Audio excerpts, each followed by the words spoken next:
আসসালামু আলাইকুম ওয়া রাহমাতুল্লাহি ওয়া বারাকাতুহু। সম্মানিত শ্রোতা মণ্ডলী, আপনারা কেমন আছেন? আশা করি আল্লাহর রহমতে আপনারা ভালোই আছেন। তাই আসছে ঈদে মিলাদুন নবী সাল্লাল্লাহু আলাইহি সাল্লাম, আগামী বুধবার ২৬ তারিখ আমাদের রাসূল সাল্লাল্লাহু আলাইহি সাল্লামের জন্মদিন, জন্মবার্ষিকী। তো এই দিনে আমরা খুশি উদযাপন করব। ঈদ শব্দের অর্থ খুশি, আর মিলাদ অর্থ জন্ম, আর নবী অর্থ নবী।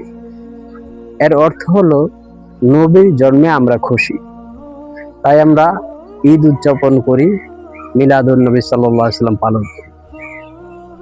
এই পৃথিবীর বুকে অনেকে অনেক আনন্দ মিছিল করে, বিভিন্ন দল মত অনেক আনন্দ মিছিল করে, র্যালি বের হয়।